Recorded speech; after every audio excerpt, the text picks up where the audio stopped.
കൺക്ലൂഷനും ബ്രഹ്മേനെ start ചെയ്യാം എല്ലാവരുമായിട്ടും.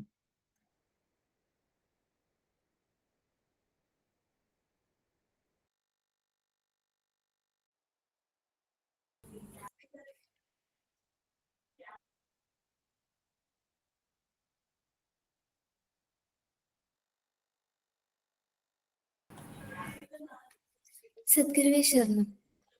ഗുരുവിന്റെ സങ്കല്പത്തിലുള്ള സന്യാസി എന്നാൽ ഒരു മനുഷ്യ ജീവിതത്തിന്റെ ആരോഗ്യമുള്ള മനസ്സും ശരീരവുമുള്ള കാലഘട്ടത്തിൽ ലോകത്തെ ദൈവനിശ്ചയത്തിന്റെ പാതയിലേക്ക് നയിക്കാൻ പ്രാപ്തിയുള്ളവരായിരിക്കണം.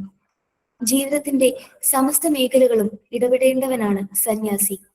ഓരോ ജീവന്റെയും ഗതിവിഗതികൾ തിരിച്ചറിഞ്ഞിട്ടാണ് ഗുരു സന്യാസ ദീക്ഷ നൽകിയിരിക്കുന്നത്.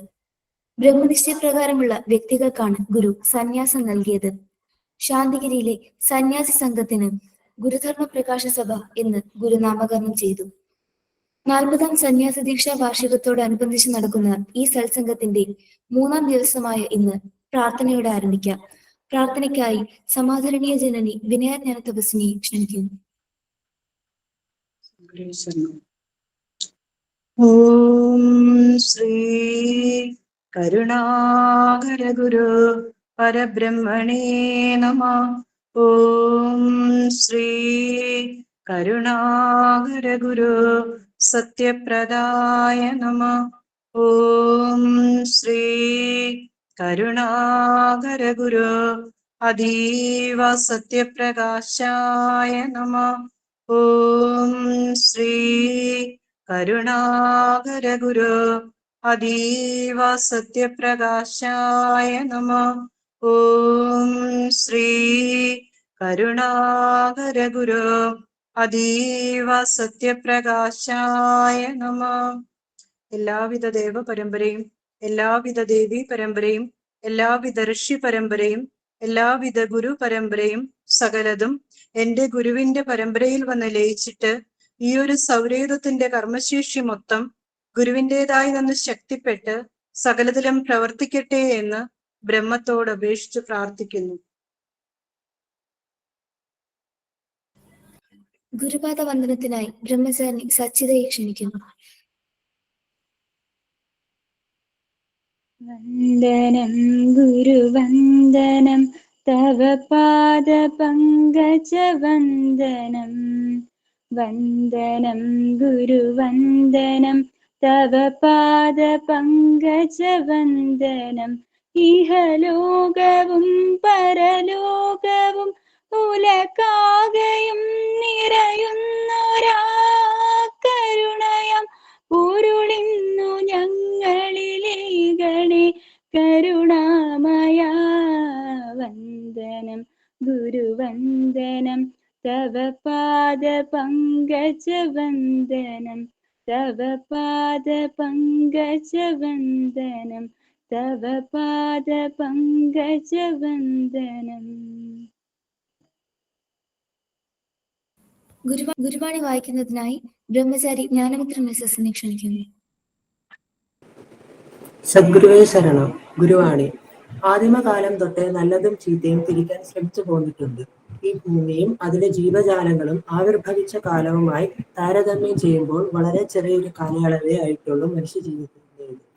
കാലാന്തരങ്ങളിലൂടെ ഗതിവിഗതികളെ പരിശോധിച്ചു നോക്കിയാൽ ഇപ്പോഴത്തുള്ളതിനേക്കാൾ എത്രയോ ഉയർന്ന സംസ്കാരം പല കാലങ്ങളിലും നിലനിന്നിരുന്നതായി കാണാം. കാലത്തിന്റെ മാറ്റം കൊണ്ട് സംസ്കാരത്തിന് മാറ്റം വരാം. പരിസ്ഥിതിയും സംസ്കാരത്തിന്റെ സൂചകങ്ങളാകാറുണ്ട്. മനുഷ്യൻ എത്തിപ്പെടുന്ന സാഹചര്യത്തിനനുസൃതമായി അവന്റെ ഗുണവും മാറും. പക്ഷെ കാലത്തിനും ദേശത്തിനും സാഹചര്യത്തിനും അനുസരിച്ച് മാറാത്ത സംസ്കാരമുണ്ട്. അതാണ് യഥാർത്ഥ സംസ്കാരം. ആ സംസ്കാരം വർത്തമാന ജീവിതത്തിൽ മനസ്സിന് പരിവർത്തനം വരുത്തുവാൻ കഴിവുള്ളതാണ്. മാനസിക പരിവർത്തനം പണം കൊണ്ടുവരാം, അറിവും ശീലനവും കൊണ്ടും വന്നു ചേരാം. സദ്ഗുരുവേശ്വരൻ.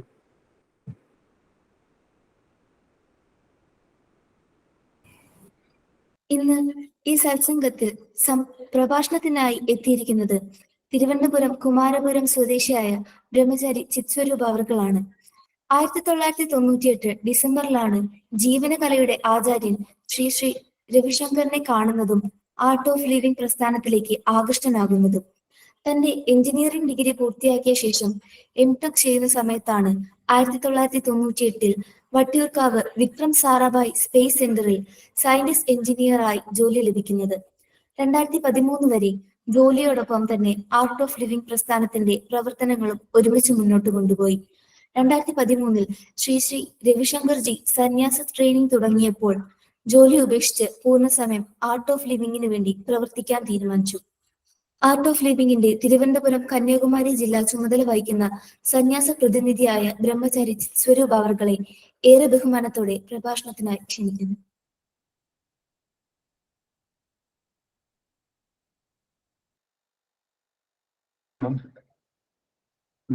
സന്യാസ ദീക്ഷാ വാർഷികം 40ാമത്തെ സന്യാസ ദീക്ഷാ വാർഷികം ആഘോഷിക്കുന്ന പൂജ്യ കരുണാകര ഗുരുവിന്റെയൊക്കെ ശാന്തിഗിരി ആശ്രമത്തിലെ അതുമായിട്ട് ബന്ധപ്പെട്ട എല്ലാവർക്കും എൻ്റെ പ്രണാമം, എല്ലാവിധ ആശംസകളും അർപ്പിക്കുകയാണ്. ഈ 40ാം സന്യാസ ദീക്ഷാ വാർഷികത്തോട് അനുബന്ധിച്ച് ഞാൻ ബ്രഹ്മചാരി ചിത് സ്വരൂപാണ്. ആർട്ട് ഓഫ് ലിവിംഗ് പ്രസ്ഥാനത്തിൽ നിന്നാണ്. ആർട്ട് ഓഫ് ലിവിംഗ് പ്രസ്ഥാനം അറിയാമല്ലോ, ഗുരുദേവ് ശ്രീ ശ്രീ രവിശങ്കർജി സ്ഥാപിച്ച ഒരു ഫൗണ്ടേഷനാണ് ആർട്ട് ഓഫ് ലിവിംഗ് പ്രസ്ഥാനം. അപ്പൊ ആർട്ട് ഓഫ് ലിവിംഗ് എല്ലാവരും കേട്ടിട്ടുണ്ടാകും. ഇന്നിപ്പോ ലോകത്തില് 180ഓളം രാജ്യങ്ങളില് ആർട്ട് ഓഫ് ലിവിംഗിന്റെ പരിപാടികള്, പ്രോഗ്രാംസ് നടക്കുന്നുണ്ട്.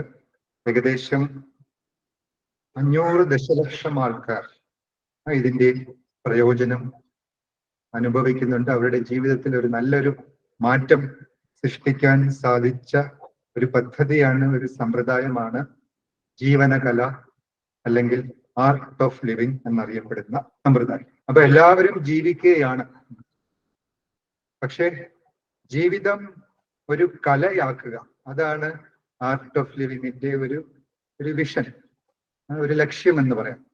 അപ്പൊ എന്താണ് ഒരു കല എന്ന് പറയുമ്പോൾ നമ്മളൊരു സംഗീതമാകട്ടെ, ഒരു നൃത്തമാകട്ടെ, ശബ്ദമാണ് സംഗീതം, ചലനമാണ് നൃത്തം. ശബ്ദം സംഗീതമാകണമെങ്കിൽ, ചലനം നൃത്തമാകണമെങ്കിൽ എന്താണ് വേണ്ടത്? അപ്പൊ അതിലൊരു താളം വരണം, ഒരു ഋതം വരണം, ഒരു ഹാർമണി വരണം. കൂടാതെ അത് നമുക്ക് ആസ്വാദ്യകരമായിരിക്കണം, നമുക്കത് അപ്രീഷിയേറ്റ് ചെയ്യാൻ കഴിയും. അപ്പൊ അതിനു വേണ്ടിയുള്ള കാര്യങ്ങളെല്ലാമാണ് നമ്മൾ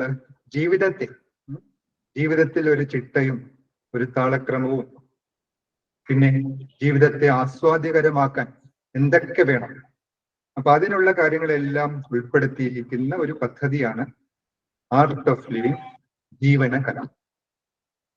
അപ്പൊ ഇത് 1980കളുടെ തുടക്കത്തിലാണ് തുടങ്ങുന്നത്. പ്രധാനമായിട്ടും ഇത് പ്രചരിക്കുന്നത് നമ്മുടെ ആർട്ട് ഓഫ് ലിവിംഗ് പരിശീലന ക്ലാസ്സുകളിലൂടെയാണ്. ഇന്നിപ്പോ നമ്മുടെ ഏറ്റവും പോപ്പുലർ ആയിട്ടുള്ള പ്രോഗ്രാം എന്ന് പറയുന്നത് ഹാപ്പിനെസ് പ്രോഗ്രാം. ഗുരുദേവനെയും ആൾക്കാര് ആനന്ദത്തിന്റെ വിശ്വമഹാഗുരു എന്നൊക്കെ പറയാറുണ്ട്, വിശേഷിച്ച് പറയാറുണ്ട്. അപ്പൊ ആനന്ദം, ജീവിതം ആനന്ദകരമാക്കാൻ വേണ്ടിയുള്ള കാര്യങ്ങളാണ് ആർട്ട് ഓഫ് ലിവിംഗ് നമ്മൾ ചിട്ടപ്പെടുത്തി.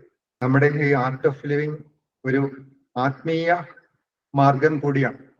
ഇതിനകത്ത് ജ്ഞാനമുണ്ട്, ഇതിനകത്ത് അഭ്യാസമുണ്ട്, പരിശീലനങ്ങളുണ്ട്, യോഗയുണ്ട്, പ്രാണായാമമുണ്ട്, ധ്യാനമുണ്ട്, സുദർശന ക്രിയയുണ്ട്, ഭക്തിക്ക് പ്രാധാന്യമുണ്ട്, കർമ്മം, സേവനത്തിന് പ്രാധാന്യമുണ്ട്. കൂടാതെ തന്നെ നമ്മുടെ ആർട്ട് ഓഫ് ലിവിംഗിന്റെ അനുബന്ധ ട്രസ്റ്റുകളുണ്ട്. നമുക്ക് സ്കൂളുകൾക്കേതായ ശ്രീ ശ്രീ രവിശങ്കർ വിദ്യാമന്ദിർ, സ്കൂളുകളും വിദ്യാഭ്യാസ സ്ഥാപനങ്ങളും ആശുപത്രികളും എല്ലാം നടത്തുന്ന ഒരു എഡ്യൂക്കേഷണൽ ട്രസ്റ്റ് നമുക്കുണ്ട്. ആ ഒരു ആയുർവേദയുടേതായ ഒരു ഡിപ്പാർട്ട്മെന്റ് നമുക്കുണ്ട്. പിന്നെ അതുപോലെ തന്നെ ഈ വൈദിക ധർമ്മം, സനാതന ധർമ്മം പ്രൊമോട്ട് ചെയ്യാൻ വേണ്ടിയുള്ള പ്രത്യേകമായിട്ടുള്ള ഒരു ട്രസ്റ്റ് ഉണ്ട്, വൈദിക് ധർമ്മ സംസ്ഥ. അങ്ങനെ ആർട്ട് ഓഫ് ലിവിംഗ് ഇപ്പോ ഒരു പല രീതിയിൽ, പല മൾട്ടി ഡയമെൻഷണൽ ആയിട്ടുള്ള ഒരു പ്രവർത്തനമാണ് ഇന്ന് ആർട്ട് ഓഫ് ലിവിംഗ് കാഴ്ചവെച്ചുകൊണ്ടിരിക്കുന്നത്. പിന്നെ നമ്മള് ആത്മീയ മാർഗത്തിൽ നമ്മൾ ഈ പുരാതനമായ ട്രഡീഷണൽ ആയിട്ടുള്ള സിസ്റ്റത്തെയും ഗുരുപരമ്പരയും നമ്മൾ മാക്സിമം റെസ്പെക്ട് ചെയ്യുന്നുണ്ട്. അപ്പൊ നമ്മള് ഈ അദ്വൈത വേദാന്തം ബേസ് ചെയ്ത് തന്നെയാണ് ആർട്ട് ഓഫ് ലിവിംഗ് എന്ന ആത്മീയ പ്രസ്ഥാനവും മുന്നോട്ട് പോകുന്നത്. അപ്പൊ നമ്മുടെ ആർട്ട് ഓഫ് ലിവിങ് തുടങ്ങിയിട്ട് ഇപ്പൊ ഒരു 43 വർഷങ്ങളായെങ്കിലും കഴിഞ്ഞ ഒരു 11 വർഷമായിട്ടാണ് ഇതിനകത്ത് നമ്മൾ ഒരു ഗുരുദേവ് ഒരു സന്യാസ സമ്പ്രദായത്തിന് തുടക്കം കുറിക്കുന്നത് 2013 കാലഘട്ടം. അപ്പൊ അന്ന് വരെ ആർട്ട് ഓഫ് ലിവിങ്ങിന്റെ പ്രവർത്തനം അധ്യാപകരിലൂടെയും ആർട്ട് ഓഫ് ലിവിങ് ട്രെയിനേഴ്സ് ടീച്ചേഴ്സിലൂടെയും കൂടാതെ സംഘാടകർ വോളണ്ടിയേഴ്സിലൂടെയുമായിരുന്നു 2013 വരെയുള്ള ആർട്ട് ഓഫ് ലിവിങ്ങിന്റെ പ്രവർത്തനങ്ങൾ മുന്നോട്ട് പോയിക്കൊണ്ടിരുന്നു. ഇപ്പൊ 2013 ഈ ഒരു സന്യാസത്തിൻ്റെതായ ഒരു സമ്പ്രദായം ആർട്ട് ഓഫ് ലിവിങ്ങിനകത്ത് തുടങ്ങിയത്. അത് ആർട്ട് ഓഫ് ലിവിങ്ങിന്റെ ഈ സനാതന ധർമ്മത്തിന് പ്രൊമോട്ട് ചെയ്യാൻ വേണ്ടി ഒരു ട്രസ്റ്റ് ഉണ്ട്, വൈദിക് ധർമ്മ സംസ്ഥാൻ. അപ്പൊ അതിന്റെ കീഴിൽ തന്നെയാണ് ഈ സന്യാസിമാരെ വാർത്തെടുക്കാനുള്ള ഒരു പരിശീലന പരിപാടിയും അത്തരം ഒരു പ്രവർത്തനവും ആരംഭിച്ചു. അപ്പൊ ഞാൻ ഇതിലേക്ക് വരുന്നത് 98 തിരുവനന്തപുരം സ്വദേശിയാണ് ഞാൻ. അപ്പൊ അന്ന് ഗുരുദേവ് തിരുവനന്തപുരം കനകക്കുന്ന് കൊട്ടാരത്തിൽ അവിടെയുള്ള നിശാഗന്ധി, അതിനടുത്തുള്ള നിശാഗന്ധി അടുത്തൊരു ദിവ്യ സത്സംഗ് എന്നൊരു പരിപാടി ഉണ്ടായിരുന്നു. അപ്പൊ അതിൽ പങ്കെടുക്കാൻ ഞാൻ ഇടയായി. അപ്പൊ അതിലൂടെ ആ ഗുരുദേവന്റെ ആ ആദർശനങ്ങളിൽ, ഗുരുദേവന്റെ ആ ജ്ഞാനത്തിൽ ആകൃഷ്ടനായി തൊട്ടടുത്ത ആഴ്ച തന്നെ ആർട്ട് ഓഫ് ലിവിങ്ങിന്റെ ഒരു പ്രോഗ്രാം ബേസിക് കോഴ്സ് ആ സമയത്ത് ബേസിക് കോഴ്സ് എന്നറിയപ്പെടുന്ന പ്രോഗ്രാമിൽ പങ്കെടുക്കുകയും തുടർന്ന് ഞാൻ ആർട്ട് ഓഫ് ലിവിങ് പ്രസ്ഥാനത്തിന്റെ തന്നെ ഒരു ഭാഗമായി മാറുകയും ചെയ്തു. അപ്പൊ എന്റെ ജീവിതത്തിൽ ഉണ്ടാക്കിയ ഒരു മാറ്റം, ഞാൻ ജീവിതത്തിൽ അനുഭവിക്കുന്ന സന്തോഷം, ശാന്തി, സുഖം, ആരോഗ്യം, ഇതൊക്കെ പങ്കുവയ്ക്കാനുള്ള ഒരു ആഗ്രഹമാണ് എന്നെ ഇതിലേക്ക് കൂടുതൽ അടുപ്പിച്ചത്. അങ്ങനെ 2013 ഈ സന്യാസ ട്രെയിനിങ്, ബ്രഹ്മചാരി ട്രെയിനിങ് തുടങ്ങിയ സമയത്ത് തന്നെ അതേ വർഷം തന്നെ എനിക്കും ഈ ട്രെയിനിങ്ങിൽ പങ്കെടുക്കാൻ ഭാഗമായി. അപ്പൊ നമ്മുടെ സന്യാസിമാർക്ക് വേണ്ടി ഒരു പ്രത്യേകം ഒരു ട്രെയിനിങ് പ്രോഗ്രാം തന്നെയാണ് നമ്മുടെ ആർട്ട് ഓഫ് ലിവിങ്ങിന്റെ അന്താരാഷ്ട്ര കേന്ദ്രമായ ബാംഗ്ലൂർ ആശ്രമത്തിൽ വെച്ചാണ് അവർക്കുള്ള ട്രെയിനിങ് ഇപ്പൊ നടന്നു വരുന്നത്. ഇപ്പൊ ഇന്നിപ്പോ 2013 തുടങ്ങിയ ആ സന്യാസ പരിപാടിയിൽ ഇപ്പോ ഏകദേശം 150ഓളം സന്യാസിമാരിൽ എത്തി നിൽക്കുകയാണ്. ബ്രഹ്മചാരികളും അതുപോലെ തന്നെ സ്വാമിമാരും അതുപോലെ തന്നെ സന്യാസിനിമാരും എല്ലാം ഇതിന്റെ ഭാഗമാണ്. അപ്പൊ ഒരു സന്യാസം എന്ന ഗുരുദേവന്റെ കാഴ്ചപ്പാടിനെ കുറിച്ച് പറയുകയാണെങ്കിൽ സമ്യക് ന്യാസം, ശരിയായ ത്യാഗമെന്ന് പറയാം, അല്ലെങ്കിൽ കേന്ദ്രത്തിൽ ശരിയായി നമ്മൾ കേന്ദ്രീകൃതനാകുക, ബീയിങ് ബാലൻസ്ഡ്, ബീയിങ് സെന്റേർഡ് എന്ന് പറയും. അതാണ് സന്യാസം. അതായത് ഒന്ന് ആർട്ട് ഓഫ് ലിവിങ്ങിന്റെ ഒരു പ്രധാന തത്വം എന്ന് പറയുന്നത് being happy and spreading happiness and making others happy. സ്വയം സന്തോഷവാനായിരിക്കുക, മറ്റുള്ളവരെയും സന്തോഷിപ്പിക്കുക. അപ്പൊ അത് ഒരു പ്രധാന തത്വമാണ്. നമ്മുടെ സന്യാസിമാരൊരു ഒരു ഒരു ദുഃഖഭാവത്തിൽ ഒരു മ്ലാനത്തിൽ ഇരിക്കുന്നതുമായ ഒരു രീതിയിലല്ല നമ്മുടെ സന്യാസ രീതിയെ ഗുരുദേവ് വിഭാവനം ചെയ്തിരിക്കുന്നത്. അപ്പൊ ഒരു ശ്ലോകം തന്നെയുണ്ട്, അതായത് ഏറ്റവും മഹത്തായ ഈശ്വര പൂജ. ആ ശ്ലോകം ഞാൻ പറയും, ഏനകേന പ്രകാരേണ യസ്യ കസ്യാപി ദേഹിന സന്തോഷം ജനയേ പ്രാജ്ഞ തദേവ ഈശ്വര പൂജന. ഇതൊരു സുഭാഷിതമാണ്. അതായത് ഏറ്റവും മഹത്തായ ഈശ്വര പൂജ എന്ന് പറയുന്നത് മറ്റുള്ളവരെ സന്തോഷിപ്പിക്കുക. അപ്പൊ അതൊരു പ്രധാന തത്വമാണ്. നമ്മൾ സന്തോഷവാനായിരിക്കുക, മറ്റുള്ളവരെയും സന്തോഷിപ്പിക്കുക. നമുക്ക് മ്ലാനനായിരുന്നു കൊണ്ട്, നമ്മൾ ദുഃഖിച്ചിരുന്നു കൊണ്ട് നമുക്കൊരിക്കലും മറ്റൊരാളെ സന്തോഷിക്കാൻ പറ്റില്ലല്ലോ. അപ്പോ സന്തോഷം നമ്മളിൽ നിന്ന് തുടങ്ങുന്നു, മറ്റുള്ളവരിലേക്ക് നമ്മളത് പ്രസരിപ്പിക്കും. അതാണ് ഒരു കാര്യം. പിന്നെ കെയറിങ് ആൻഡ് ഷെയറിങ്. സന്തോഷം ഒരു സന്യാസിയെ സംബന്ധിച്ച് സ്വാർത്ഥതയില്ല. അതായത് ഞാൻ എന്നുള്ള ഭാവത്തിൽ നിന്ന് പുറത്ത് ആ ഒരു കെയറിങ് ആൻഡ് ഷെയറിങ്, കൂടുതൽ കാര്യങ്ങൾ സ്വന്തമാക്കുക അല്ലെങ്കിൽ കൂട്ടിവെക്കുക അല്ലെങ്കിൽ അനുഭവിക്കുക എന്നതിന് ഉപരിയായിട്ട് മറ്റുള്ളവർക്കായിട്ട് കോൺട്രിബ്യൂട്ട് ചെയ്യുക, മറ്റുള്ളവർക്കായിട്ട് കൊടുക്കുക. അതും ആ ഒരു ഡുവർഷിപ്പ് ഇല്ലാതെ, ഞാനാണ് ചെയ്യുന്നത് എന്നൊരു കർത്തൃത്വം ഇല്ലാതെ, ഞാനാണ് കൊടുക്കുന്നു എന്നൊരു തോന്നലില്ലാതെ ഉള്ള ഒരു ഫീലിങ്ങോട് കൂടിയുള്ള ഒരു ഭാഗം. അപ്പൊ ആർട്ട് ഓഫ് ലിവിങ് നമ്മൾ 2-3 എസ് ഉണ്ടെന്ന് പറയുന്നു. ഒന്ന് സാധന, നമ്മുടെ പരിശീലനങ്ങൾ. അപ്പൊ അതിനകത്ത് യോഗയുണ്ട്. യോഗയിൽ തന്നെ ചില പ്രത്യേക പാക്കേജുകൾ എന്ന് പറയുന്ന പത്മസാധന എന്ന് പറയുന്ന ഒരു പ്രത്യേക യോഗ പാക്കേജ് നമ്മൾ പരിശീലിക്കുന്നുണ്ട്. പ്രാണായാമങ്ങളുണ്ട്, പ്രത്യേക ഉജ്ജയ ശ്വാസം, അതുപോലെ തന്നെ ഭസ്ത്രിക തുടങ്ങിയ പ്രാണായാമങ്ങളുണ്ട്. കൂടാതെ സുദർശന ക്രിയ എന്നുള്ള ഒരു ശ്വസന പ്രക്രിയ നമ്മൾ പരിശീലിക്കുന്നുണ്ട്. ഇത് ഗുരുദേവ് 1980-കളുടെ ആരംഭത്തിൽ ഗുരുദേവന് ഒരു ഈശ്വര വരദാനമായി കിട്ടിയ ഒരു ശ്വസന പ്രക്രിയയാണ് സുദർശന ക്രിയ. ഇത് ആർട്ട് ഓഫ് ലിവിങ്ങിലൂടെ നമ്മൾ കോഴ്സുകളിലൂടെ നമ്മൾ മറ്റുള്ളവരെ പഠിപ്പിക്കുകയും ചെയ്യുന്നു. കൂടാതെ നമുക്ക് നമ്മുടേതായ ധ്യാന പ്രക്രിയയുണ്ട്. സഹജ സമാധി ധ്യാനം, പിന്നെ മന്ത്രജപങ്ങളുണ്ട്, ഗായത്രി മന്ത്രവും പിന്നെ മറ്റു ജപമന്ത്രങ്ങളും എല്ലാം നമ്മൾ പരിശീലിക്കുന്നുണ്ട്. അപ്പോൾ ഇതെല്ലാം ചേർന്നതാണ് നമ്മുടെ അനുഷ്ഠാനങ്ങൾ. ഒരു വശത്ത് സാധന, പിന്നെ മറുവശത്ത് സത്സംഗ്. ആഴ്ചതോറും അല്ലെങ്കിൽ നമ്മുടെ ആശ്രമങ്ങളിലാണെങ്കിൽ ബാംഗ്ലൂർ ആശ്രമത്തിലാണ് നിത്യവും സത്സംഗ് നടക്കുന്നുണ്ട്. മറ്റു പല സ്ഥലങ്ങളിലും ആഴ്ചതോറുമോ അങ്ങനെ ഓരോ പീരീഡ്സിലായിട്ട് നമ്മൾ ആൾക്കാർ ഒത്തുകൂടി നമ്മൾ ജ്ഞാനം പങ്കുവെക്കുന്നു, ഒരുമിച്ച് ഭജൻസ് പാടുന്നു, ധ്യാനിക്കുന്നു, ആഘോഷങ്ങൾ ആഘോഷിക്കുന്നു, പ്രസാദം പങ്കുവെക്കുന്നു. ഇതൊക്കെയാണ് നമ്മുടെ സത്സംഗിലൂടെ ഉദ്ദേശിക്കുന്നത്. പിന്നെ സേവ, നേരത്തെ പറഞ്ഞല്ലോ, ഷെയറിങ്, കെയറിങ്, മറ്റുള്ളവർക്ക് വേണ്ടി നമ്മളാൽ കഴിയുന്നത് ചെയ്യുക. അപ്പൊ അക്കാര്യത്തിൽ നമ്മൾ എടുത്തു പറയുന്നത്, ഇന്ന് ഇന്ത്യ ഒട്ടാകെ ഏകദേശം 1000-ലധികം നമ്മൾ പ്രീ സ്കൂൾ, അതായത് റൂറൽ ആൻഡ് ട്രൈബൽ സ്റ്റുഡൻസിന് വേണ്ടി പ്രീ സ്കൂൾസ് നടത്തുന്നുണ്ട്. ഗിഫ്റ്റ് സ്മൈൽ പ്രോജക്റ്റ് എന്നാണ് നമ്മൾ അതിന് പേരിട്ടേക്കുന്നത്. കുട്ടികൾക്ക് അവരുടെ മുഖത്ത് ഒരു ജെന്യൂൻ ആയിട്ടുള്ള പുഞ്ചിരി കൊണ്ടുവരാൻ വേണ്ടി അവരെ സ്പോൺസർ ചെയ്ത് ഫ്രീ ആയിട്ട് പഠിപ്പിക്കുന്ന ഒരു പ്രോജക്റ്റാണ് ഗിഫ്റ്റ് സ്മൈൽ. കൂടാതെ നമ്മുടെ പ്രോഗ്രാംസ് പ്രിസൻസിൽ നടക്കുന്നുണ്ട്. കുറ്റവാളികളിൽ പരിവർത്തനം നടത്താനുള്ള gift smile project prison smart project. അങ്ങനെ ആ സേവയും നമ്മുടെ ആർട്ട് ഓഫ് ലിവിങ് പ്രവർത്തനങ്ങളുടെ ഒരു ഘടകം തന്നെയാണ്. അപ്പൊ സന്യാസം എന്ന് പറയുന്നത് നമുക്ക് ഒരു പരിശീലനമാണെങ്കിലും ഒരു യഥാർത്ഥ സന്യാസി ശരിക്കും അതൊരു ഹാപ്പനിങ് ആണ്. ഒരു സന്യാസം ഒരു പരിശീലനമായിട്ട് തുടങ്ങുകയാണെങ്കിലും യഥാർത്ഥ സന്യാസം എന്ന് പറയുന്നത് അതൊരു ഈശ്വരാനുഗ്രഹവും ഗുരുകൃപയും എല്ലാം കൊണ്ട് ഒരു സംഭവിക്കൽ കൂടിയാണ്.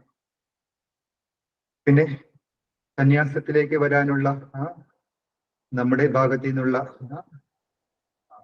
തയ്യാറെടുപ്പ് എന്തായിരിക്കണം? അറ്റാച്ച്മെന്റുകൾ കുറയ്ക്കുക, ഒരു വലിയ ലക്ഷ്യം, വലിയൊരു വിഷൻ വെക്കുക, പിന്നെ തൃപ്തനായിരിക്കുക, ഉള്ളതിൽ തൃപ്തനായിരിക്കുക. പിന്നെ നമ്മുടേത് ആർട്ട് ഓഫ് ലിവിങ് ആണ്, ആർട്ട് ഓഫ് ലീവിങ് അല്ല. അപ്പൊ നമ്മൾ സമൂഹത്തോടൊപ്പം നിന്നുകൊണ്ട് തന്നെയുള്ള സന്യാസ പ്രവർത്തനങ്ങളാണ് ഉദ്ദേശിക്കുന്നത്. അല്ലാതെ ഒരു ഏകാന്തമായ ഒറ്റപ്പെട്ട ഒരു സന്യാസ ജീവിതമല്ല ഗുരുദേവ് വിഭാവന ചെയ്യുന്നത്. സമൂഹത്തിൽ നിന്നുകൊണ്ട് തന്നെ സന്യാസിയായി ജീവിക്കാൻ സാധിക്കും, നമ്മുടെ മനസ്സ് കേന്ദ്രീകൃതനായിട്ട്. അപ്പൊ ആ ഒരു സന്യാസം നമ്മുടെ ഉള്ളിൽ നിന്നാണ് തുടങ്ങേണ്ടത്. പിന്നെ ഗുരുദേവ് പറയാറുണ്ട്, ഒരു സന്യാസി എന്ന് പറയുമ്പോൾ ഒരു ഗൃഹസ്ഥനുമായിട്ട് കമ്പയർ ചെയ്യുമ്പോൾ ഒരു ഗൃഹസ്ഥനെ സംബന്ധിച്ച് ഒരു കൊച്ചു കുടുംബമാണെങ്കിലും ഒരു സന്യാസിയെ സംബന്ധിച്ച് വസുദൈവ കുടുംബകം എന്ന് പറയുന്നത് ലോകം മുഴുവനും ആ സന്യാസിയുടെ കുടുംബമാണ്. പിന്നെ സന്യാസിക്ക് തന്റേതായ ചില നിഷ്ഠകളൊക്കെ ഉണ്ട്, അതായത് ബ്രഹ്മചര്യം പാലിക്കുക. അപ്പൊ അത് നമുക്ക് ഒരു ഊർജം, കാരണം നമ്മളിപ്പോ സമൂഹത്തിന് വേണ്ടി പ്രവർത്തിക്കുന്നതുകൊണ്ട് നമുക്ക് നമ്മുടേതായ ഒരു ഊർജം നമ്മൾ കൺസേർവ് ചെയ്യാനുണ്ട്. അപ്പോ അത്തരം ഒരു ബ്രഹ്മചര്യമായ ഒരു ജീവിതത്തിലൂടെ നമ്മൾ അതിൽ നിന്ന് കിട്ടുന്ന ഊർജം നമ്മൾ ഈ സന്യാസത്തിലേക്കും സത്യത്തെ അറിയുന്നതിലേക്കും ഈശ്വര സാക്ഷാത്കാരത്തിലേക്കും സമൂഹ സേവനത്തിലേക്കും ആ ഒരു ശക്തിയെ, ആ ഒരു ഊർജത്തെ തിരിച്ചുവിടും. പിന്നെ ഇതിലൂടെ നമ്മൾ കൊച്ചു സുഖങ്ങളെ ത്യജിച്ച് വലിയ സുഖങ്ങളെ നേടുക, അതാണ് സന്യാസം. അപ്പൊ ഒരു സന്യാസത്തിന്റെ അവസ്ഥ എന്ന് പറയുന്നത് സൂര്യപ്രകാശം പോലെയാണ്. അപ്പൊ ആ ഒരു സൂര്യപ്രകാശം ഉണ്ടെങ്കിൽ പിന്നെ ഒരു മെഴുകുതിരിയുടെ പ്രകാശത്തിന്റെ ആവശ്യമില്ലല്ലോ. അതുപോലെയാണ് ആ സന്യാസത്തിലൂടെ കിട്ടുന്ന ആ ഒരു വലിയ സുഖം ലഭിക്കുന്ന ഒരാൾക്ക് പിന്നെ സാധാരണ ഉള്ള വിഷയസുഖങ്ങളിലുള്ള താല്പര്യം താനെ തന്നെ ഇല്ലാതാവും. പിന്നെ സന്യാസം എന്ന് പറയുമ്പോൾ അതൊരു ആന്തരികമായ അവസ്ഥയാണ്. നമ്മളിപ്പോ പുറമെ കാണിക്കാനായിട്ട് ഞാനൊരു കാളവണ്ടിയിൽ സഞ്ചരിക്കണമെന്നോ അല്ലെങ്കിൽ ഒരു പാവപ്പെട്ട ആളെന്ന് കാണിക്കുകയോ അങ്ങനെയുള്ള ഒരു കാണിക്കലൊന്നും അല്ല. അത് രണ്ടിലും അതായത് നമ്മളിപ്പോ സൗകര്യങ്ങളൊക്കെ ഉപയോഗിക്കുന്നു, നമ്മളിപ്പോ ഒരു യാത്രയ്ക്ക് പോകണമെങ്കിൽ കാറിൽ സഞ്ചരിക്കാം, അതിലൊന്നും വിരോധമില്ല. പക്ഷെ ഇതിലൊന്നും നമ്മൾ സ്റ്റക്ക് ആവുന്നില്ല. അതായത് റിച്ചസ് ആയാലും സമ്പദ് സമൃദ്ധിയായാലും അതേസമയം പ്രയാസങ്ങൾ വരുമ്പോഴും രണ്ടിലും നമ്മൾ ബാലൻസ്ഡ് ആയിരിക്കുക. അതാണ് ഒരു സന്യാസിയെ കൊണ്ട് അർത്ഥമാക്കുന്നത്. ഒരു വശത്ത് നല്ല സമൂഹത്തിൽ നിന്ന് നല്ല ബഹുമാനം കിട്ടും, മറുവശത്ത് ചില സന്ദർഭങ്ങളിൽ നമുക്ക് അപമാനവും കിട്ടും. പിന്നെ ജനറലായിട്ട് പറയുകയാണെങ്കിൽ സഹജനായിരിക്കുക, നാച്ചുറൽ ആയിരിക്കുക, സ്പോണ്ടേനിയസ് ആയിരിക്കുക, ആർട്ടിഫിഷ്യാലിറ്റി ഒഴിവാക്കുക, കൃത്രിമത്വം ഒഴിവാക്കുക, B natural, B spontaneous, B simple, B humble. ഇതൊക്കെയാണ് സന്യാസത്തെ കുറിച്ച് ഞാൻ മനസ്സിലാക്കുന്നത്.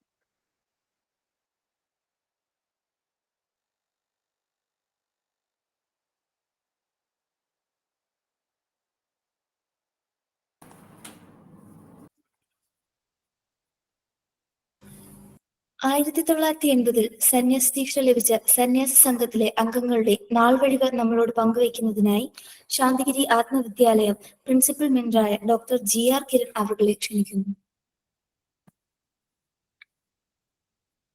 സദ്ഗുരുവേ ശരണം.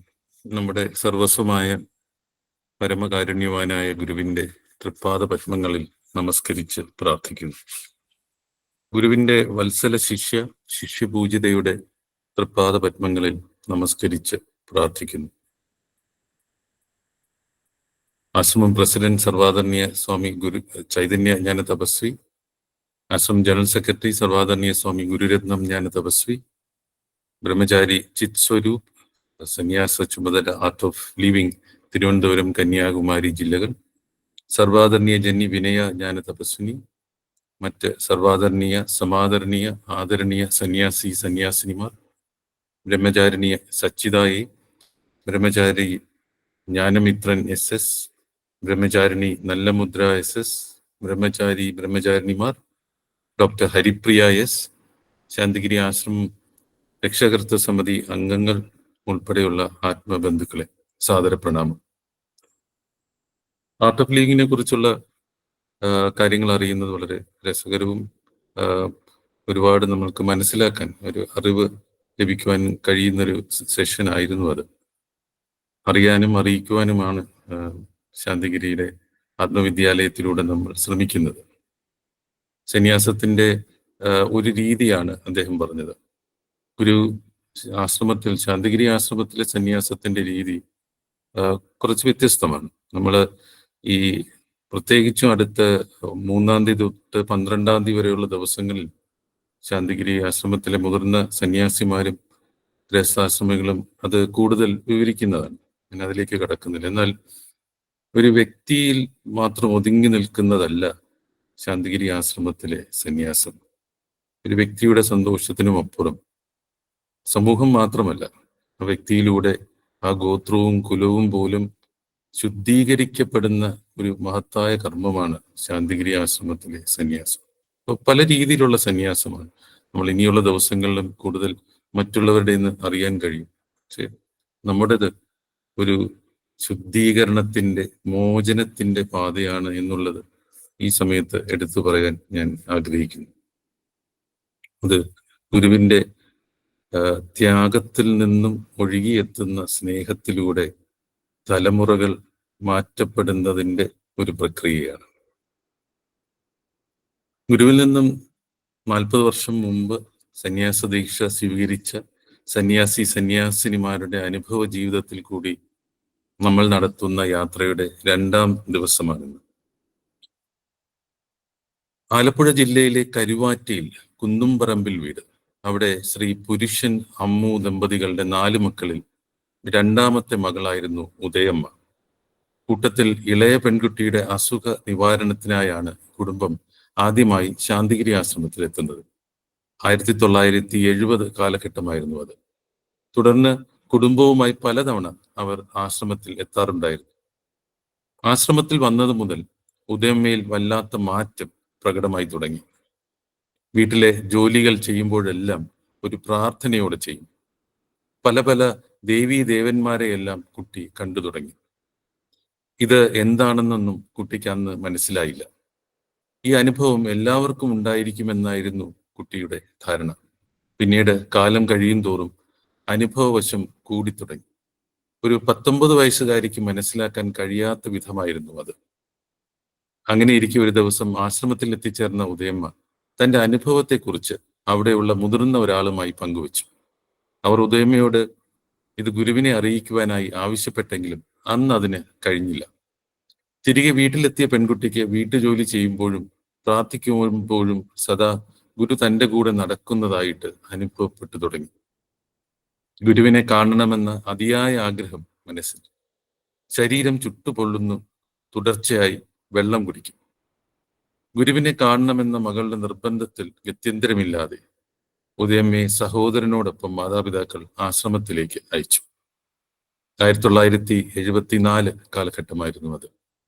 1-2 ആഴ്ച ആശ്രമത്തിൽ നിന്നതിന് ശേഷം മകളെ തിരിച്ചു വീട്ടിലേക്ക് കൊണ്ടുവരാം എന്നേ വീട്ടുകാർ അന്ന് കരുതിയിരുന്നുള്ളൂ. എന്നാൽ ആശ്രമ ജീവിതം തിരഞ്ഞെടുത്ത പെൺകുട്ടി പിന്നീട് ആശ്രമത്തിൽ നിന്നും തിരിച്ചു വീട്ടിലേക്ക് പോകുവാൻ തയ്യാറായില്ല. ആ കാലഘട്ടത്തിൽ വീട്ടുകാർക്കിത് ഉൾക്കൊള്ളുവാനേ കഴിയുമായിരുന്നില്ല. തന്റെ മകളുടെ ഭാവിയെക്കുറിച്ച് ഏതൊരു രക്ഷകർത്താവിനെ പോലെ ഉദയമ്മയുടെ രക്ഷകർത്താക്കൾക്കും ഉത്കണ്ഠ ഉണ്ടായിരുന്നു. അവർ മകളെ പിന്തിരിപ്പിക്കുവാൻ ആവുന്നതും ശ്രമിച്ചു. എന്നാൽ ആശ്രമത്തിൽ സ്ഥിരമായി നിൽക്കണമെന്ന പെൺകുട്ടിയുടെ ആഗ്രഹം ഉറച്ചതായിരുന്നു. ഒടുവിൽ മാതാപിതാക്കൾ മകളോട് ചോദിച്ചു, ഇപ്പോൾ നിന്നെ മകളെപ്പോലെ സംരക്ഷിക്കാൻ ഗുരു ഉണ്ടായിരിക്കും. എന്നാൽ ഗുരുവിന്റെ കാലശേഷം നിന്നെ ആര് നോക്കും? ഭാവിയിലെ കാര്യങ്ങളെക്കുറിച്ച് ഒന്നും അറിയില്ലെങ്കിലും പെൺകുട്ടി ഒട്ടും ധൈര്യം കൈവിടാതെ മാതാപിതാക്കളോട് പറഞ്ഞു, അന്നും ഗുരു ഞങ്ങളെ നോക്കാൻ ഒരാളെ തരും. മകളുടെ ഉറച്ച തീരുമാനത്തിന് മാറ്റമില്ല എന്ന് കണ്ട മാതാപിതാക്കൾ മനസ്സില്ലാ മനസ്സോടെ ഉദയമ്മയെ ആശ്രമത്തിൽ നിർത്തി വീട്ടിലേക്ക് മടങ്ങിപ്പോയി. 1984 ശാന്തിഗിരിയിലെ പ്രഥമ സന്യാസി ദീക്ഷാവേളയിൽ ഗുരുവിൽ നിന്ന് ദീക്ഷ വാങ്ങിയ ഒരാളായി ഉദയമ്മയും ഉണ്ടായിരുന്നു. ഗുരുവിൽ നിന്നും ദീക്ഷാനാമം സ്വീകരിച്ച് ജനനി പ്രതിഭാജ്ഞാന തപസ്വിനി ആയി. സർവാദരണീയ ജനനി പ്രതിഭാജ്ഞാന തപസ്വിനി തന്റെ ജീവിതം ഗുരുവിനും ലോകത്തിനും വേണ്ടി സമർപ്പിച്ച് ആശ്രമകർമ്മങ്ങളും ഗുരു ശുശ്രൂഷയുമായി പ്രാർത്ഥനയോടെ മുന്നോട്ട് പോകുന്നു. കഴിഞ്ഞ 40 വർഷങ്ങളായി സന്യസ്ത ജീവിതം നയിക്കുന്ന ജന്നിക്ക് ഗുരുവിന്റെ കാരുണ്യം എന്നും ഉണ്ടാകട്ടെ എന്ന് ആത്മാർത്ഥമായി പ്രാർത്ഥിക്കുന്നു.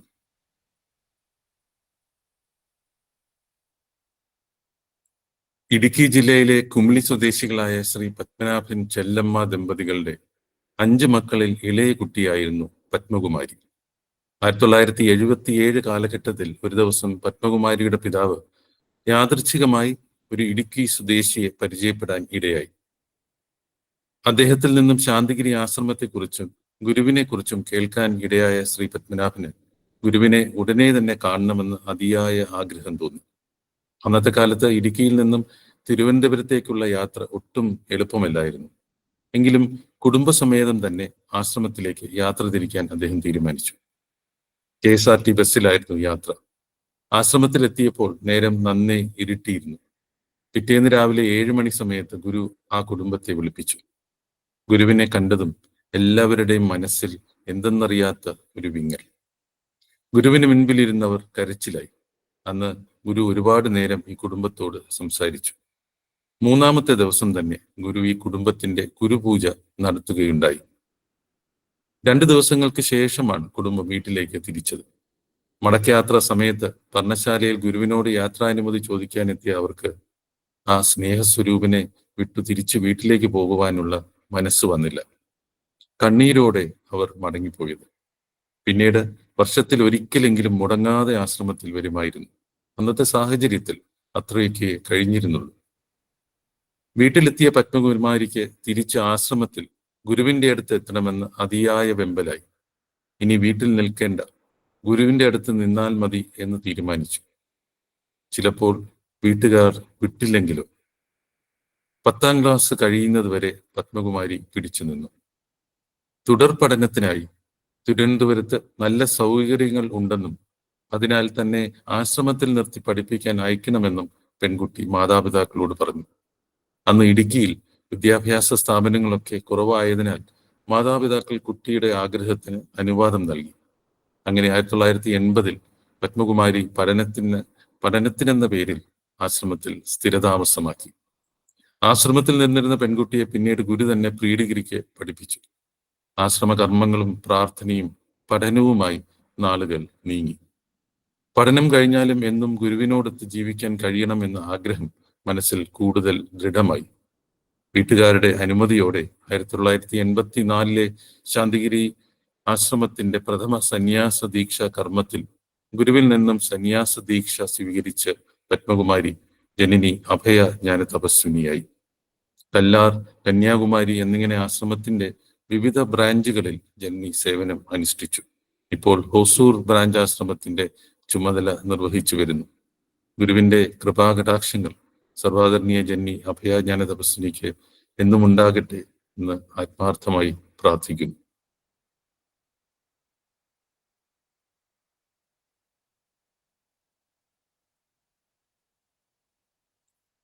തിരുവനന്തപുരം ജില്ലയിലെ കൊടുവഴന്നൂർ എന്ന ഗ്രാമപ്രദേശത്ത് ശ്രീ ദാമോദരൻ സരോജിനി ദമ്പതികളുടെ 6 മക്കളിൽ 3ാമത്തെ പുത്രിയായിരുന്നു ശൈല. ചെറിയ പ്രായത്തിലെ കുട്ടിക്ക് ആത്മീയ അനുഭവങ്ങൾ ഉണ്ടായിരുന്നു. 9ാം ക്ലാസ്സിൽ പഠിക്കുമ്പോൾ പെട്ടെന്നൊരു സന്നിപാത ജ്വരം പിടിപെട്ടു. കിടന്ന കിടപ്പിൽ 1 വർഷത്തോളം ആശുപത്രികൾ കയറിയിറങ്ങിക്കൊണ്ടുള്ള ഒരു ജീവിതം. ഒടുവിൽ ഒരുവിധം രക്ഷപ്പെട്ടു. എങ്കിലും അസുഖം വലതുകാലിനെ സാരമായി ബാധിച്ചിരുന്നു. എങ്കിലും കുട്ടി തളരാൻ തയ്യാറായിരുന്നില്ല. വീടിനകത്തു പോലും നടക്കാൻ കഴിയാതിരുന്ന അവസ്ഥയിലും തനിക്ക് പഠിക്കണം എന്നവൾ നിർബന്ധം പിടിച്ചു. പരിമിതികൾ മറികടന്ന് വീണ്ടും സ്കൂളിലേക്ക് പോയി. ഈ സമയത്ത് ഇളയ സഹോദരിക്കും അതേ അസുഖം ബാധിച്ച് ആ കുട്ടി അത്യാസന്ന നിലയിലായി.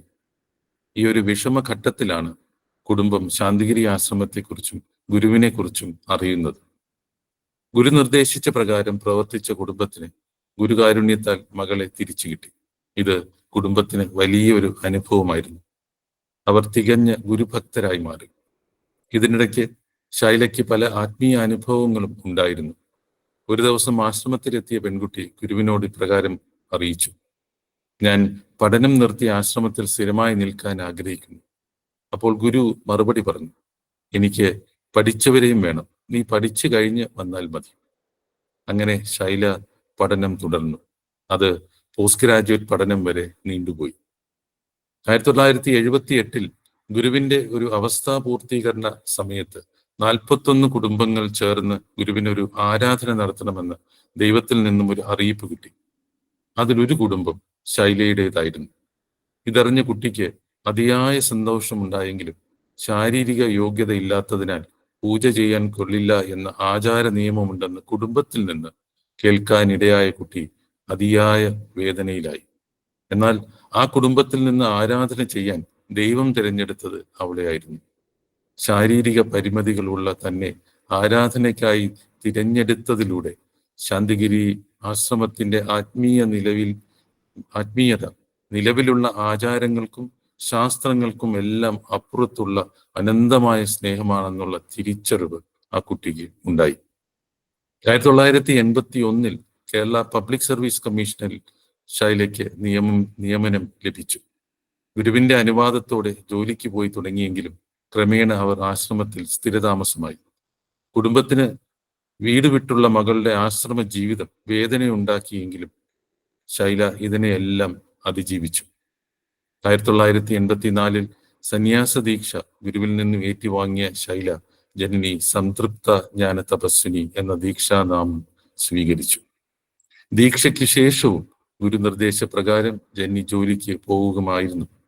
അന്ന് ആശ്രമത്തെക്കുറിച്ചൊന്നും വലുതായി ആർക്കും അറിയില്ലാത്ത ഒരു കാലഘട്ടമായിരുന്നു. സന്യാസ വേഷത്തിൽ സമൂഹത്തിലേക്ക് ഇറങ്ങിച്ചെന്ന് ഒരു പെൺകുട്ടി ജോലി ചെയ്യുക എന്നത് ഏറെ ബുദ്ധിമുട്ടുള്ള കാര്യമായിരുന്നു. വസ്ത്രധാരണത്തെ ചൊല്ലിയൊക്കെ ഒരുപാട് പരിഹാസങ്ങൾ, ഉപദേശങ്ങൾ, മൂർച്ചയേറിയ ചോദ്യശരങ്ങൾ. എന്നാൽ അതൊക്കെ തന്റെ ഗുരുവിനെ മുറുകെ പിടിച്ചുകൊണ്ട് സധൈര്യം നേരിട്ട ജനനി തന്റെ ജോലിയിൽ തുടർന്നു. ഇങ്ങനെ കുറെ വർഷങ്ങൾ. ശാന്തിഗിരി ആശ്രമത്തിന്റെ മാതൃമണ്ഡലത്തിന്റെ ചുമതലയായിരുന്നു ഗുരു ജനനിയെ ഏൽപ്പിച്ച ആശ്രമത്തിലെ ആദ്യ ഉത്തരവാദിത്വം. പിന്നീട് ആശുപത്രിയുടെ മേൽനോട്ടം, തുടർന്ന് പാലക്കാട് ബ്രാഞ്ച് ആശ്രമത്തിലെ കർമ്മം. ഇങ്ങനെ ആശ്രമത്തിലെ വിവിധ കർമ്മ മേഖലകളിൽ സർവാദരണീയ ജനനി സേവനമനുഷ്ഠിച്ചു. സന്യാസ ജീവിതത്തിന്റെ 40ാം വർഷത്തിൽ എത്തി നിൽക്കുന്ന ജനനിക്ക് എല്ലാവിധ പ്രാർത്ഥനകളും നേരുന്നു.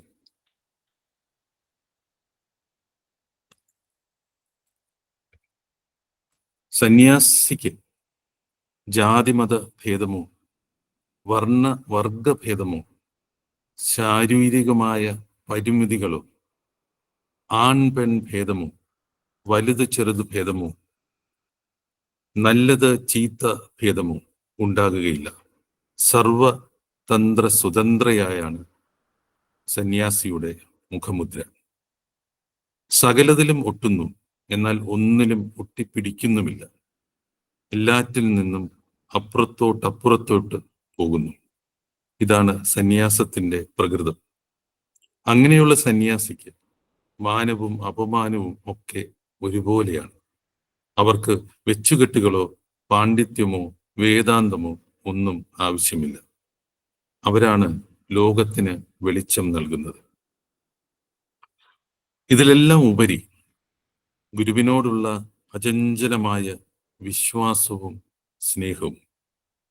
ഏത് ഘട്ടത്തിലും എന്ത് പ്രതിസന്ധിയിലും അന്ധമായ ഗുരുവിനോടുള്ള വിശ്വാസവും ഗുരുവാക്ക് അനുസരിച്ചുള്ള ഒരു ജീവിതവും.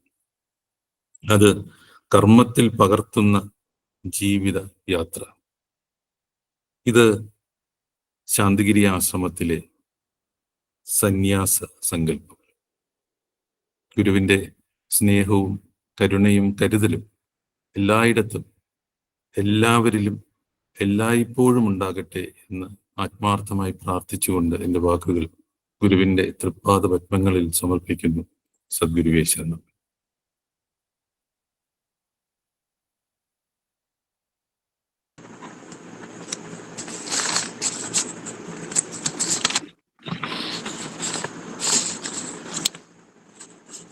ഈ സത്സംഗത്തിൽ കൃതജ്ഞത അർപ്പിച്ച് സംസാരിക്കുന്നതിനായി ഡോക്ടർ ഹരിപ്രിയ എസിനെ ക്ഷണിക്കുന്നു. സദ്ഗുരുവേ ശരണം. പരമകാരുണ്യവാനായ ഗുരുവെ പ്രാർത്ഥിച്ചുകൊണ്ട്, അഭിവന്ദ്യ ശിഷ്യപൂജിതെ പ്രണമിച്ചുകൊണ്ട്, സർവാദരണീയ സമാദരണീയ ആദരണീയ സന്യാസി സന്യാസിനിമാർ, ഏറ്റവും ആദരണീയനായ ബ്രഹ്മചാരി ചിത് സ്വരൂപ്, സമാദരണീയ ജനനി വിനയ ജ്ഞാന തപസ്വിനി, ബ്രഹ്മചാരിണിമാർ, ഡോക്ടർ GR കിരൺ, പ്രിയ ആത്മബന്ധുക്കളെ, 40ാമത് സന്യാസി ദീക്ഷ വാർഷികത്തോടനുബന്ധിച്ച് ശാന്തിഗിരി ആത്മവിദ്യാലയത്തിന്റെ ആഭിമുഖ്യത്തിൽ നടത്തിവരുന്ന 21 ദിവസം നീണ്ടു നിൽക്കുന്ന സത്സംഗ പരമ്പരയുടെ 3ാം ദിവസമാണ് ഇന്ന്.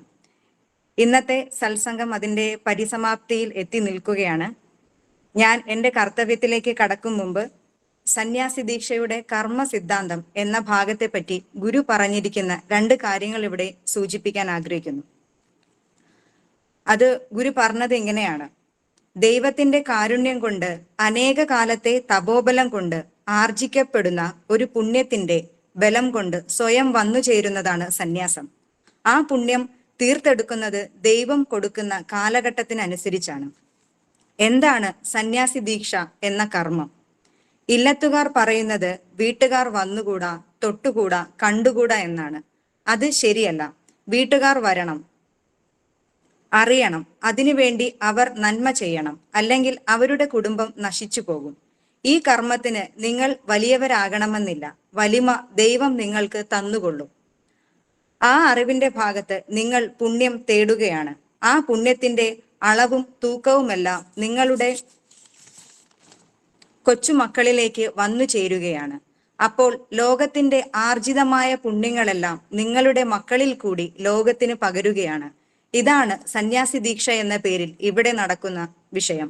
ഇത് ഗൃഹസ്ഥാശ്രമിക്ക് വേണ്ടിയാണ്, സന്യാസിമാർക്കല്ല. ഇത് നിങ്ങൾ മനസ്സിലാക്കണം. സന്യാസി ദീക്ഷയുടെ കർമ്മ സിദ്ധാന്തം എന്ന ഭാഗത്തെ പറ്റി ഗുരു പറഞ്ഞിരിക്കുന്നതാണ് ഞാൻ ഇവിടെ സൂചിപ്പിച്ചത്. അപ്പോൾ നമുക്കറിയാം, വരുന്ന ഒക്ടോബർ 13-ാം തീയതി 40ാമത് സന്യാസി ദീക്ഷ വാർഷികം നമ്മുടെ പരമ്പര ആഘോഷിക്കുകയാണ്.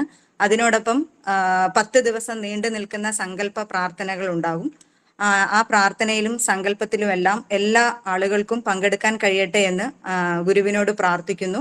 ഒപ്പം ലോകത്തിലുള്ള എല്ലാ ആത്മീയ പരമ്പരയിലുമുള്ള സന്യാസിനിമാർക്കും സന്യാസ സ്വഭാവത്തിൽ നിൽക്കുന്ന മഹത് വ്യക്തിത്വങ്ങൾക്കും എല്ലാ ആളുകൾക്കും ഗുരുവിന്റെ കാരുണ്യവും അനുഗ്രഹവും ഉണ്ടാകാൻ വേണ്ടി ഈ അവസരത്തിൽ പ്രാർത്ഥിച്ചുകൊണ്ട് ഞാൻ എൻ്റെ കർത്തവ്യത്തിലേക്ക് കടക്കുന്നു.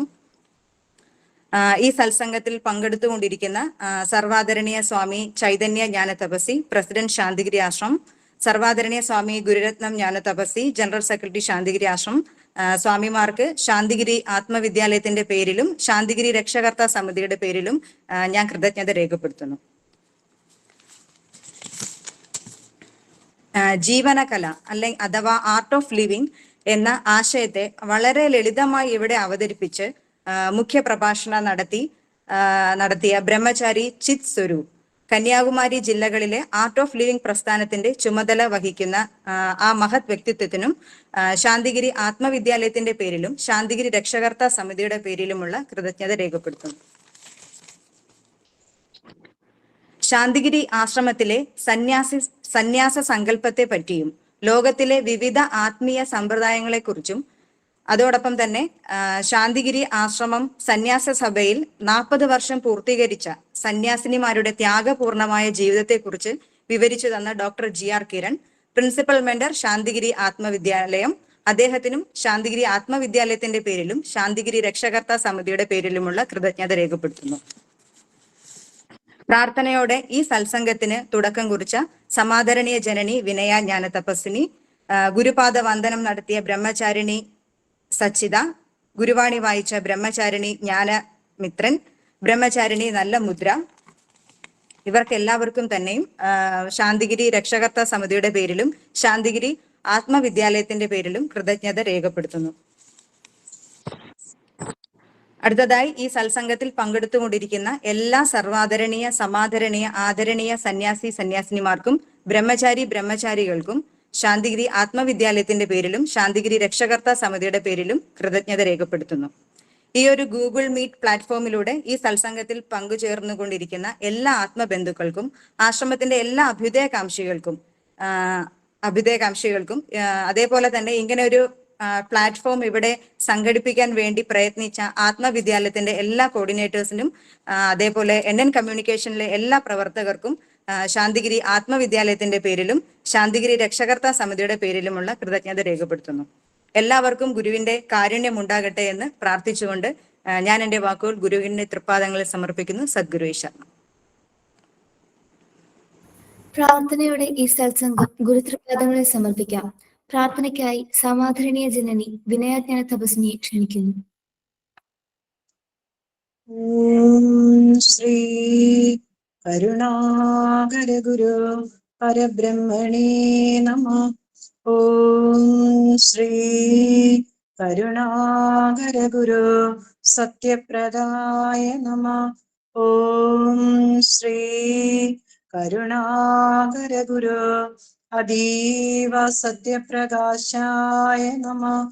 ഓം ശ്രീ കരുണാകര ഗുരു അതീവ സത്യപ്രകാശായ നമഃ.